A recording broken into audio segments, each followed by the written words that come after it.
দর্শক, রাজনীতিতে একদল আর এক দলের বিরুদ্ধে কথা বলা এটা সারা বিশ্বেই স্বীকৃত রয়েছে, কিন্তু বাংলাদেশে সেটা কখনো কখনো নোংরামির পর্যায়ে চলে যায়। সেটা আমরা বিভিন্ন সময় ঐতিহাসিকভাবে দেখে আসছি। এটা যে এখন এই সরকারের আমলে নতুন হয়েছে সেটা নয়, এটাই রাজনীতির পুরনো বন্দোবস্ত। কিন্তু রাজনীতির নতুন বন্দোবস্ত যখন আসবে বলে আমরা স্বপ্ন দেখছিলাম, এই সরকার রাজনীতির ক্ষেত্রে এবং সব ক্ষেত্রেই নতুন বন্দোবস্ত তৈরি করবে এবং নতুন রাজনৈতিক দল তৈরি হওয়ার প্রেক্ষাপটে আমরা রাজনৈতিক নতুন বন্দোবস্ত দেখব। সেই স্বপ্ন যখন দেখছিলাম, সেই প্রত্যাশা যখন আমাদের সামনে তুলে ধরা হচ্ছিল, তখনও কিন্তু ওই পুরনো বন্দোবস্ত থেকে আমরা বের হয়ে আসতে পারিনি।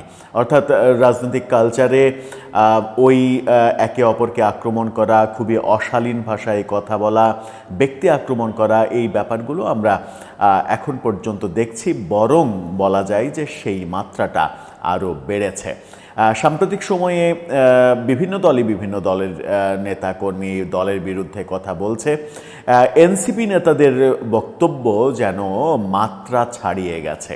কখনো বিএনপির দল, কখনো জামাত দল, কখনো বিএনপির বিভিন্ন নেতানেত্রী, জামাতের বিভিন্ন নেতানেত্রী তাদের বিরুদ্ধে খুবই বাজে ভাষায় কথা বলতে আমরা শুনেছি।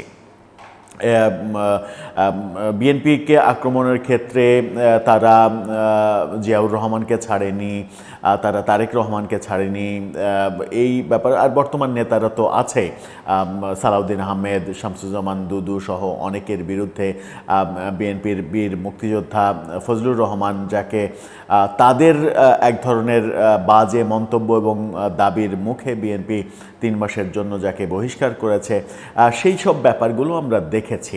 কিন্তু সেই ব্যাপারে বিএনপির প্রতিক্রিয়া আমরা শুধুমাত্র মৌখিক প্রতিক্রিয়ায় এতদিন দেখে এসেছি। অতঃপর সেটা মামলায় গড়ালো। এনসিপির নেতাদের এই একের পর এক তাদের ভাষায় অধ্যত্বপূর্ণ বক্তব্য এবং কুরুচিপূর্ণ বক্তব্য, সেই বক্তব্যের প্রেক্ষাপটে এবার আদালতে মামলা দায়ের করা হলো এনসিপি নেতা নাসিরউদ্দিন পাটোয়ারির বিরুদ্ধে। এবং নাসিরউদ্দিন পাটোয়ারি সবথেকে বেশি এনসিপির হয়ে সবথেকে অশালীন কথা তার মুখ থেকেই আমরা শুনছি। এটাও কিন্তু বাস্তবতা। কি হলো, কেন আদালতে মামলা করা হলো, কে করলেন, এরপরে তাহলে কি হবে, একটু বোঝার চেষ্টা করবো এই ভিডিওতে। থাকবেন পলিটিক্স টিভির নিয়মিত আয়োজনে।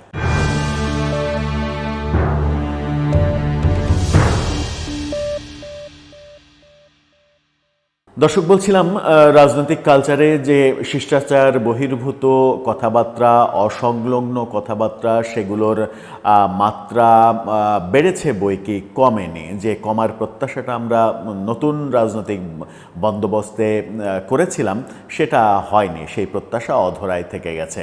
বিশেষ করে এনসিপি নেতাদের কাছে প্রত্যাশা অনেক বেশি ছিল, তারাও সেটা করতে পারেনি। বরং তারা সবার চাইতে বেশি কটু কথা বলা শুরু করেছে, যেটা আমরা খুবই হতাশাজনক হলেও সেটা লক্ষ্য করছি। এবার এনসিপি নেতা নাসিরউদ্দিন পাটোয়ারির বিরুদ্ধে আদালতে মামলা দায়ের করা হলো। ইত্তেফাক সেই তথ্যটা দিচ্ছে। ইত্তেফাকের শিরোনামটা দেখলেই বুঝতে পারবেন। সেখানে বলা হচ্ছে যে বিএনপি নেতাদের বিরুদ্ধে মানহানিকর বক্তব্য, পাটোয়ারির বিরুদ্ধে মামলার আবেদন। খবরে কি বলা হচ্ছে? বলা হচ্ছে বিএনপি ও দলটির নেতাদের বিরুদ্ধে সামাজিক যোগাযোগ মাধ্যমে গণমাধ্যমে বিভ্রান্তিকর ও মানহানিকর বক্তব্য দেওয়ার অভিযোগে জাতীয় নাগরিক পার্টির মুখ্য সমন্বয়ক নাসিরউদ্দিন পাটোয়ারির বিরুদ্ধে মানহানির মামলার আবেদন করা হয়েছে আদালতে। এবং আদালত সেই মামলাটা আমলে নিয়ে চিফ মেট্রোপলিটন ম্যাজিস্ট্রেট আদালত নিউ মার্কেট থানার যুবদল নেতা কাজী মুকিতুজ্জামান তার মামলা আমল নিয়ে গোয়েন্দা পুলিশকে তদন্তের নির্দেশও দিয়েছেন। তার মানে আদালতে মামলাটা আমলে নেওয়া হলো। এখন ডিবির যে তদন্ত, সেই তদন্তে যদি উঠে আসে যে এই ধরনের মন্তব্য করেছেন সত্যিই পাটোয়ারি, তাহলে আদালত কী ব্যবস্থা নেন সেটাই এখন দেখার বিষয়। মামলার আবেদনে বলা হয় 5 আগস্ট সরকার পতনের পর আসামি নাসিরউদ্দিন পাটোয়ারি আন্দোলনে নেতৃত্বদানকারী দল বিএনপি ও বিএনপির নেতৃত্ব প্রদানকারী ব্যক্তিদের সুনাম ক্ষুণ্ণ ও সামাজিকভাবে হেয় প্রতিপন্ন করার লক্ষ্যে ইচ্ছাকৃত ও উদ্দেশ্যপ্রণোদিতভাবে সামাজিক যোগাযোগ মাধ্যম ও গণমাধ্যমে বিভিন্ন মিথ্যা বানোয়াট তথ্য বিভ্রান্তিকর ও মানহানিকর অপপ্রচারে লিপ্ত রয়েছেন। এই তথ্য দিয়ে তিনি মানহানির কাজ করছেন, এই কারণে তার বিরুদ্ধে মামলা করা হয়েছে।